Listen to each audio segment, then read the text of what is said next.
Encore des révoltes, encore une révolution. Les Juifs n'arrêtent pas de se révolter contre leur propre gouvernement. Déjà à l'époque de Moïse, on l'a vu dans la section biblique, la paracha précédente, que tous les espions que Moïse avait envoyés pour explorer la terre d'Israël, au lieu d'accomplir leur mission, ils avaient trahi. Ils avaient au contraire découragé tous les Hébreux, tous les enfants d'Israël, comme on les appelait à l'époque, de conquérir la terre d'Israël. Ils avaient préféré retourner dans le désert. Ils avaient réussi à soulever le peuple entier contre Moïse en disant que c'était une terre qui dévorait ses habitants, que la matérialité allait dévorer leur existence, que la seule façon d'être un juif, de mener une spiritualité véritable, de s'attacher à Dieu véritablement, et pas seulement pour les juifs d'ailleurs, mais pour tous les êtres humains, c'était de retourner dans le désert, de se couper du monde complètement et de vouer sa vie uniquement à la contemplation spirituelle. Et Moïse leur avait répondu que non, au contraire, tout le but du judaïsme, tout le but d'une spiritualité véritable, voilà, que ce soit dans n'importe quelle religion d'ailleurs, c'est au contraire de descendre dans la matérialité du monde afin d'élever les étincelles divines qui sont tombées en exil dans la matière, afin de libérer Dieu de son exil dans la matière. Évidemment, Dieu est libre, il peut faire ce qu'il veut, ça c'est évident, mais enfin, Dieu a choisi des paramètres, et je rappelle, ces bases de la Kabbale, ces bases de la pensée juive originelle, c'est que lors de la création du monde, il s'est produit un Big Bang, à savoir que Dieu s'est incarné lui-même dans les milliards d'atomes de l'univers, et que chaque chose matérielle, chaque atome de la matière possède une étincelle divine qui est en exil dans cet atome, mais qui permet à l'atome de vivre et même d'être créé du néant à l'être à chaque instant. Les grands maîtres spirituels, les prophètes, ont cette capacité de voir effectivement le monde qui est créé à chaque instant du néant à l'être. Et tout cela, c'est grâce à la présence de Dieu qui s'est incarné dans la matière. C'est ce qu'on appelle la dimension, entre guillemets, bien sûr, féminine du divin, la dimension immanente de Dieu, tandis que la dimension transcendante de Dieu, elle reste, elle, au-dessus du temps, de l'espace et du monde. Mais évidemment, Dieu est un, qu'il soit transcendant ou immanent. En tout cas, le judaïsme explique que lors de la création du monde, des étincelles de Dieu, donc, sont tombées en exil dans la matière, dans l'univers entier, et que le peuple juif, justement, a été choisi pour aller libérer les étincelles divines de leur exil. Voilà, c'est pourquoi le peuple juif est appelé le prêtre de l'humanité. Comme dans le peuple juif, il y a des Kohanim, il y a des prêtres, ensuite il y a des Lévi'im, et puis ensuite il y a les simples Israël, voilà, dont je fais partie par exemple, puisque je ne suis ni Kohen ni Lévi, enfin en tout cas pas à ma connaissance, mais en tout cas, lorsque les Juifs ont fini d'élever les étincelles divines en exil dans un pays, la providence divine, sous forme de décrets politiques, de conditions économiques nouvelles, les envoie dans un autre pays, et c'est la raison pour laquelle tous les commandements de la Torah, tous les commandements bibliques sont avec des choses matérielles, que ce soit le cuir des téphilines que l'on ceint tous les matins, que ce soit la laine du talit, le châle de prière, que ce soit le vin du kidouche, les bougies de Shabbat. Chaque fois qu'on dit une prière sur ces choses matérielles, l'étincelle divine qui était en exil dans la vigne et qui a servi à faire ce vin du kidouche et les libérer de son exil. Et la même chose lorsqu'on met les téphilines, l'étincelle divine qui était dans cet animal, dans cette vache dont on a pris la peau pour faire le cuir des téphilines est libéré de son exil par le fait qu'on a prié, on a fait une prière dessus, une prière avec. Et de la même façon, lorsqu'on étudie la Torah dans une maison, eh bien, les étincelles divines qui sont en exil dans le béton ou dans les pierres de taille de cette maison, là vous voyez ici les belles pierres de taille de Jérusalem, eh bien elles sont libérées de leur exil. Et lorsque les Juifs ont fini d'élever les étincelles divines d'un pays entier, eh bien la providence divine, sous forme de décrets politiques ou d'évolution politico-économique, les envoie dans un autre pays. Aujourd'hui, comme je l'ai déjà dit, et comme c'est connu dans la pensée juive, le fait que beaucoup de Juifs du monde sont déjà revenus peupler la terre d'Israël, notamment à Jérusalem, eh bien c'est la preuve que la plupart des étincelles divines ont été élevées et que le monde est déjà prêt à recevoir les temps messianiques. Et donc les explorateurs, les espions, dans la paracha de la semaine dernière, la section biblique de la semaine dernière, n'étaient pas d'accord avec cette dimension de la Torah de Moïse, avec la pensée de Moïse. Ils pensaient qu'il ne fallait absolument pas descendre dans le monde matériel. Ils pensaient que tant qu'on était dans le désert, coupé du monde, et avec la manne qui tombait gratuitement du ciel tous les jours, à ce moment-là, on pouvait mener une vie spirituelle véritable, mais dès qu'on allait rentrer dans la terre d'Israël et que tous les miracles allaient s'arrêter, qu'il faudrait travailler la terre, ou bien dans la high-tech aujourd'hui, 6 jours sur 7, eh bien, ce ne serait plus possible de rester attaché à Dieu. La matérialité, la terre dévorerait ses habitants, le culte du matériel remplacerait le culte du spirituel, et véritablement, le peuple juif allait tomber très bas avec le culte de la matière. Eh bien, Moïse disait que non, Dieu nous donne la force de descendre dans le matériel justement pour pouvoir l'élever dans le but de l'élever. Et finalement, Dieu s'était dévoilé, était apparu, il avait donné raison ouvertement à Moïse, et si bien que tous ceux qui avaient prêché le retour dans le désert, eh bien, ils étaient tués, ils avaient été tués, ils étaient morts. Et puis, les Hébreux qui s'étaient laissés convaincre ont été condamnés à errer 40 ans dans le désert avant que leurs enfants soient capables, eux, qui étaient nés dans la liberté, qui n'avaient pas connu l'esclavage égyptien, ils étaient capables, eux, de rentrer en Eretz Israël, en terre d'Israël. Et puis là, on voit que dans cette nouvelle section biblique, il y a une nouvelle révolte, une nouvelle révolution. C'est Korach, le chef de cette nouvelle révolte. Il se sert de la révolte des espions, qui pourtant a été matée. Il s'en sert pour déclencher un nouveau complot contre Moïse.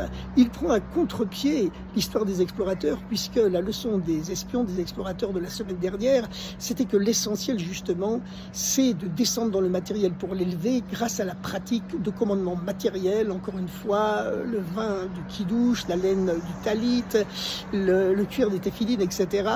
Et il dit, puisque pour les commandements matériels, nous sommes tous égaux, et que finalement, l'élévation du monde matériel, c'est l'essentiel grâce au respect, à la pratique des commandements matériels qui permettent d'élever les étincelles divines tombées en exil dans la matière, eh bien, de quel droit toi, Moïse, tu règnes sur nous, tu n'es supérieur sur nous que dans le domaine spirituel. Évidemment, ta prophétie est supérieure à celle de tous les autres êtres humains, ça c'est évident, mais la prophétie, le spirituel, c'est pas l'essentiel. L'essentiel, c'est la pratique des commandements matériels, et c'est ça l'essentiel du judaïsme. Et par conséquent, Moïse, sur le plan des commandements matériels, tes téphilines sont les mêmes que les nôtres, ta circoncision, c'est la même que la nôtre, la nourriture cachère que tu manges, c'est la même que la nôtre.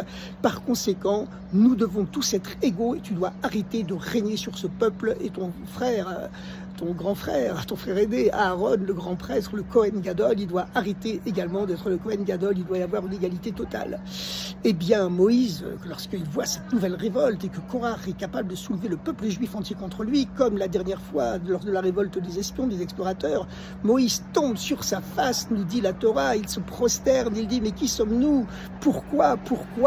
Qui suis-je, moi, pour supporter tellement d'affronts? Parce que l'opposition se met à l'insulter, à le traiter de tous les noms. Et alors, il est presque sur le point d'être lapidé. Et alors, Moïse, finalement, prend Dieu à témoin et convoque Korach et tous ses partisans à un duel spirituel qui doit se tenir le lendemain.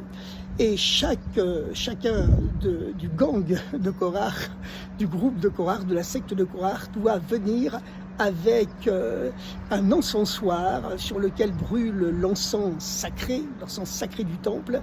Moïse et Aaron également doivent venir avec le leur. Et puis Dieu choisira quel encensoir est le bon. Et à ce moment-là se produit un miracle incroyable qui n'a jamais existé depuis que le monde existe. La terre s'ouvre sous les pieds de Korach et de ses partisans et les engloutit vivants, hommes, femmes, enfants, avec tous leurs biens. Et la terre se referme. Alors le peuple juif comprend évidemment que Dieu a encore une fois pris le parti de Moïse. Mais il y a une chose extraordinaire, c'est que Moïse a tenté tous les moyens diplomatiques avant d'arriver à cette extrémité. Il a supplié Korach et ses partisans de revenir sur le droit chemin. Et puis finalement, puisque personne ne voulait l'écouter, il a dit « Bon, allez, je vous laisse un ultimatum jusqu'au matin. Avec le matin, Dieu décidera qui est le bon et qui est le pervers? Eh bien, finalement, on peut se poser la question, pourquoi Moïse a-t-il eu cette patience d'attendre jusqu'au matin et pourquoi a-t-il pris le matin à témoin? Parce que le matin, justement, c'est le symbole de l'aube, le symbole de la lumière, le symbole donc de la lumière spirituelle, de la spiritualité. Moïse voulait dire, et Dieu a donné son accord à Moïse en engloutissant ses opposants, c'est que même si effectivement l'essentiel du judaïsme, c'est de pratiquer les commandements matériels, mettre les téphilines de cuir tous les matins qui permettent d'élever l'étincelle spirituelle qui est tombée dans le règne animal, puisque les téphilines sont faites de cuir d'une vache, d'un veau, en tout cas d'un animal, un animal herbivore, hein, attention, pas carnivore. Et puis l'essentiel effectivement, c'est la laine du talit, voilà, qui permet d'élever l'étincelle divine et qui est tombée dans le règne animal également, de faire le kidouche sur un verre de vin qui permet d'élever l'étincelle divine tombée dans le règne végétal, puisque c'est à partir de la vigne. Mais tout cela, c'est vrai, c'est l'essentiel, mais malgré tout, le matin fait autorité, c'est-à-dire qu'il faut également introduire une lumière spirituelle, un matin, une aube, une lumière, une intention, une prière, une âme dans les commandements matériels, et c'est cette âme, ce matin, cette aube, cette lumière spirituelle, symbolisée par l'expression de Moïse, au matin Dieu décidera, Dieu tranchera, c'est ce matin, cette aube cette lumière qu'on doit ressentir dans la pratique des commandements qui fait toute la différence entre la prophétie de Moïse et celle de Korach et de son groupe. Et c'est ça qui est important, c'est que bien sûr, la pratique des commandements matériels, c'est l'essentiel du judaïsme. Si quelqu'un connaît tous les secrets de la Kabbale sur la circoncision, mais qu'il ne fait pas la circoncision à ses enfants, eh bien, toutes ces connaissances ésotériques ne servent strictement à rien. La même chose pour tous les autres commandements de la Torah, les téphilines, la nourriture cachère et tout le reste. Il y a un sens profond, un sens caché à chaque commandement. Mais si on se borne au sens caché, au sens secret, qui est magnifique et qui est exaltant, mais on ne pratique pas la chose concrètement, eh bien, il manque l'essentiel.